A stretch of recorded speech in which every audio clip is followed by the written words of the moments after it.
Hello, this is Brian. Today is a very warm Wednesday. Monday. Today is Monday, August 24th, 2020. I'm just off of Angeles Forest Highway, N3, the one that leads from Clear Creek to Palmdale. And I'm just taking a quick little poke around here at the Monte Cristo Campground site. I parked up there because I'm not staying here and didn't feel like paying money. So I'm just gonna come here and explore a little bit. This area looks like a beautiful place.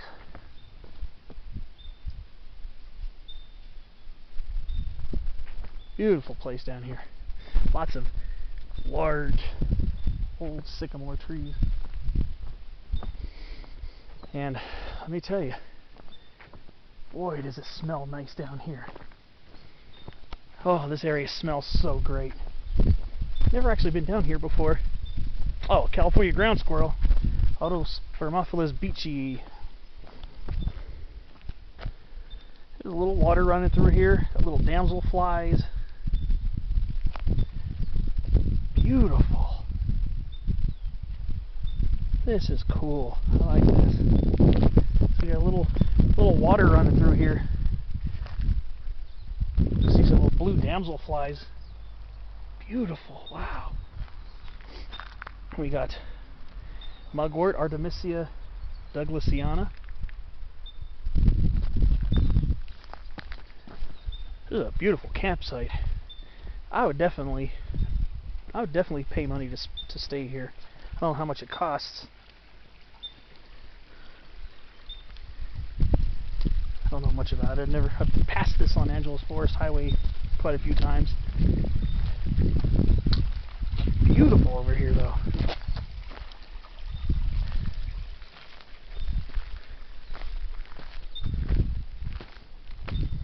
I was gonna take a short stroll around here and see what kind of cool things are. Something interesting. Ooh, coffee berry. This is Frangula californica, subspecies californica. Got San Gabriel Mountains leather oak, Quercus durata variety gabrielensis, getting ready to produce its fall acorn crop. I did a spotlight on trees on that earlier today up by Clear Creek. And we got Quercus whistlesenii variety frutescens, interior live oak. We're sitting at an elevation about 3,500 feet above sea level. Oh, we got southern honeysuckle. No, this is a different honeysuckle. This is Lonicera hispidula, Hispidula. This is a different type of honeysuckle. I've only seen this one a couple times. I can tell it's not southern honeysuckle because the leaves clasp around the stem. So this is Lonicera hispidula. That's a different species. I don't see that one very often. And we got a lot of, they call skunk brush or skunk bush. This is Rus aromatica.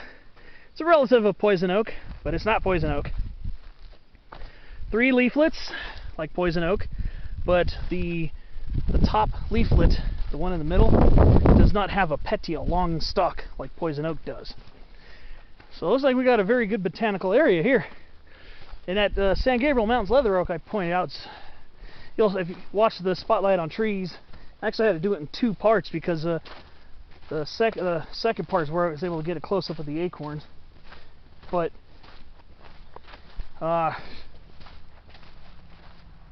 the San Gabriel Mountains leather oak is a pretty rare species. It's pretty down here. Got a lot of royal willow here. And then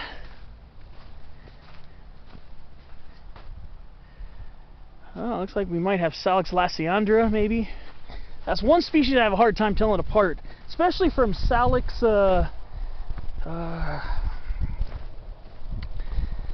Salix laevigata, the red willow. They're kind of similar looking. I've yet to really fully decode the differences between those two.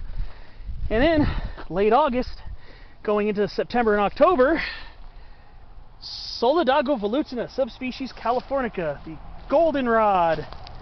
Starting to really bloom up here.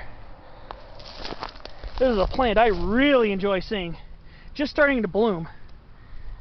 Oh wow, beautiful. That's one plant I really enjoy seeing any time of the year, but when it blooms, I've always had a thing for goldenrods. Well, ever since I lived in New Jersey, where goldenrod's very common.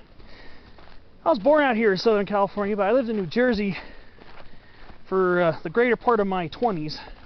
I moved back when I was 30, and almost 8 years ago. Well, it was 30 and a half when I moved back. So we got a lot of San Gabriel Mountains leather oak over here. Even better representatives of it here. At the Clear Creek station, that area was scoured out by the fire, 2009, the station fire. So it's there, but it's still in stages of recovery. Here it probably is too, because I could tell this area burnt, but a lot more larger shrubs, a lot more shrubs that didn't burn as much. So yeah, this is it right here. Quercus durata variety gabrielensis. Gabrielensis meaning Gabriel, or San Gabriel Mountains.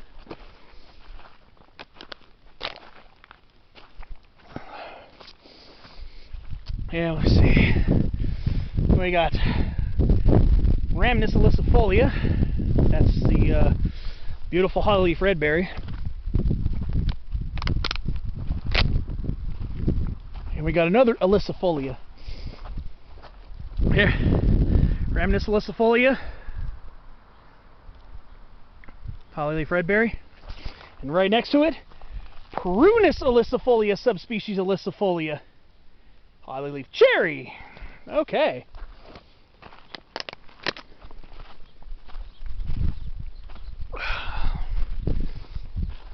There's a lot of Quercus durata variety gabrielensis around here. Then we got some sagebrush popping up. Look at that. Artemisia tridentata. And it looks like subspecies Vaciana because the inflorescence sticks way above. And we have pine golden bush.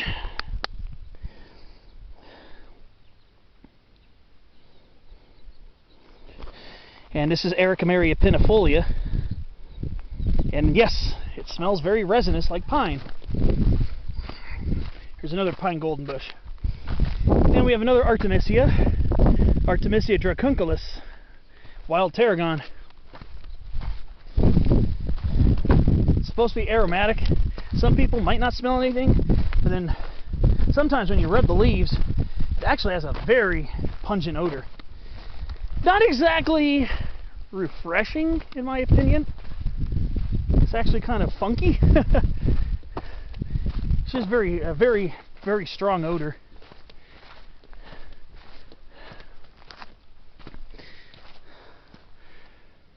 I got more interior live oak, more sagebrush. Then we got chaparral yucca, hesperil yucca, whippley.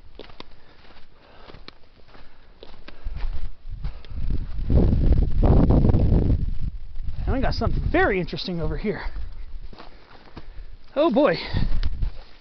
Oh, this is something I don't think I see very often. Just watch out for the yucca.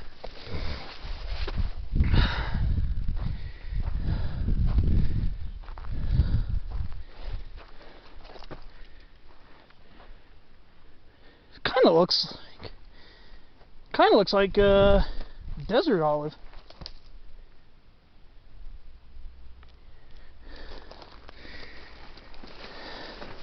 Yeah, this looks like Forestiera pubescens. I believe this is a desert olive. Wow, I did not expect to see this over here. Well, I've only seen this once before at the foot of Santa Rosa Mountain Road. When I was hiking up Santa Rosa Mountain along Santa Rosa Mountain dirt road that leads up to the top of Santa Rosa Mountain. This is only the second time I've ever seen this before. Yeah, you see why I bring the camera with me. I love getting footage of this stuff. Yeah, this looks like Forestiera pubescens, the desert olive. trying to see if I see any fruit on. The fruit's a little droop. It's in the olive family, believe it or not, in the Oleaceae. I'm trying to see if I can find fruit on it. Unless this is a male colony, because I believe these plants are dioecious. In other words, male and female plants are separate. So male flowers on one, female flowers on another. Well, this definitely appears to be Forestiera pubescens. Holy snap. This is an unexpected surprise. A little bit further down, when I was yapping about the pine golden bush, I happened to notice this. I was thinking to myself, no way, that can't be. But yeah, this appears to be Forestiera pubescens. It's a type of desert olive that's found here in Southern California. So that's pretty cool. And it's kind of a lanky, tall shrub. And the ones I saw on on the slopes of Santa Rosa Mountain were like that, only they were a little bit shorter. Those are actually pretty tall. They're about maybe about 10 feet tall. Beautiful. Small, oval-shaped leaves. Let me get another close-up of the leaves. Beautiful. Did not expect that. Yeah, I shouldn't be surprised. But that's it right there, yep. Forestiera pubescens. Leaves are alternately arranged, which is very typical in Oleaceae. Olive trees have oppositely arranged leaves. Ash trees, which are also in the olive family, also have oppositely arranged leaves. So that's a pretty cool find. Short little walk out here. I am finding something I didn't expect to see. Actually, did not expect to see that. So, very pleasant surprise. I like doing these little poke around walks. If you haven't really seen a lot of my adventure videos lately, it's just I haven't really been hiking much. It's just been too hot. Today I just decided to come out and explore. Not do any strenuous hikes. Just see what kind of interesting stuff I could find. Why did I find some interesting stuff? More beautiful skunk brush. In October, this place is going to be turning red. This plant is a fall color plant. It's one of the most brilliantly fall colored shrubs, or actually one of the most brilliantly fall colored native plants here in Southern California. It's Bruce aromatica. So come here in October, expect